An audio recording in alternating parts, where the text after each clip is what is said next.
আমরা তো পতিতা, শরীর বিক্রি করি, পুরুষের চাহিদা মেটায়, আমাদেরকে তারা রাতের অন্ধকারে ভোগ করে। আমরা এমন হতভাগ্য যে মরার পর জানাজাটাও পাই না, এমনকি লাশটা দাফনও হয় না ভালো করে, কোন রকম মাটিতে পুঁতে ফেলে। আপনাদের শোনাবো আজ আমার কাহিনী।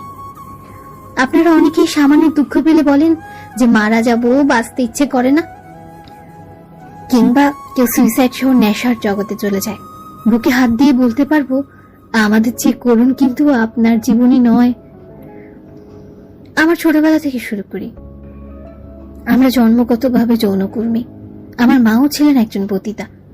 আমার মা নির্দিষ্ট করে বলতে পারবে না যে আমার বাবাকে, কারণ অহরহ পুরুষের আগমন হয় আমার মায়ের কাছে, তাই বাবার পরিচয় আপনাদের কাছে দিতে পারবো না। আমার বেড়ে ওঠা দৌলতিয়া পতিতা পল্লীর অলিতে গলিতে। এটা আমাদের এলাকা, যৌনকর্মীদের এলাকা। এখানে কোনো মসজিদ মন্দির কিছুই নেই, এখানে জাতপাতেরও কোনো ঠিক নেই। আমি যখন হই, আমার মায়ের তখন খুব অভাব, কারণ খদ্দেররা আসতো না। আর আমার মা বাচ্চা জন্ম দিয়েছে, তাই 3-4 মাস ধরে কোনো কাজ ছিল না আমার। মা আমাকে দুধের বদলে ভাতের ফ্যান খাওয়াতো।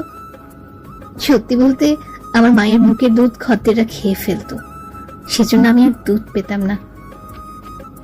ধীরে ধীরে যখন বড় হই, তখন থেকে মাকে দেখতাম ঠোঁটে লাল লিপস্টিক দিয়ে একটা লাল টিপ পরে খুব বাজে রকমের সেজে আমাদের ছোট কুঠির সামনে দাঁড়িয়ে থাকতো। ছোট কুঠিরটা ছিল আমাদের ঘর। এখানে একটা খাট, একটা আলনা আর কিছু হাঁড়ি পাতিল ছিল, যা দিয়ে রান্না করে খেতাম। যখন খদ্দের আসতো তখন মা আমাকে রুম থেকে বের করে দিত। ও বলতে ভুলে গেছি, আমার নাম রানী। মা আমার নাম রেখেছিল রানী। আমাদের পল্লীতে একটা খদ্দের আসলে তাকে নিয়ে কারাকারি শুরু হয়ে যেত, কারণ সবাই সবার কুঠিরে ডাকতো। কিন্তু খদ্দেরের যাকে ভালো লাগতো, যার সাথে দামে মিলতো, তার কুঠিরেই যেত। আমাদের পল্লীতে একটা সর্দার নিয়েছিল, তাকে আমি নানি ডাকতাম। সে আমাদের পরিচালনা করত। সে প্রতিদিন রাত 10টার সময় আসতো, আর তাকে আমরা সবাই 50 টাকা করে দিয়ে দিতাম। এছাড়া আমাদের রুম ভাড়া ছিল 300 টাকা। খদ্দেররা খুব বেশি টাকা দিত না, 200 বা 300 টাকা দিত। কোনো কোনো দিন একটাও আসতো না খদ্দের, আবার কোনো কোনো দিন 5টা বা 6টাও আসতো। আমার বয়স যখন 9, তখন খদ্দেররা আমার দিকে খুব বাজে ভাবে তাকাতো। একদিন এক খদ্দের আসে আমার মায়ের কাছে, তো তার কাছে এসে চলে যাওয়ার সময় আমাকে দেখলো। তখন আমার মাকে বলে, এটা কে রে? আমার মা আমায় তার পেছনে লুকিয়ে ফেললো। তখন আমার মা বলল, আরে যা যা মরদ, কাম শেষ হয়েছে, এখন যা। তখন খদ্দের বলে, এটারে 10 মিনিটের জন্য দিলে তোর 500 টাকা দিব।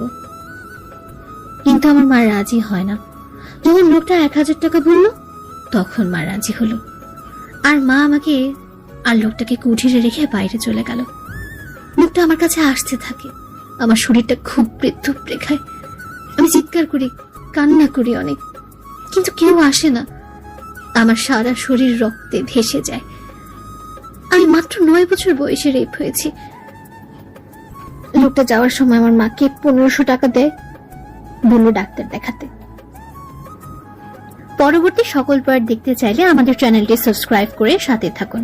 ধন্যবাদ।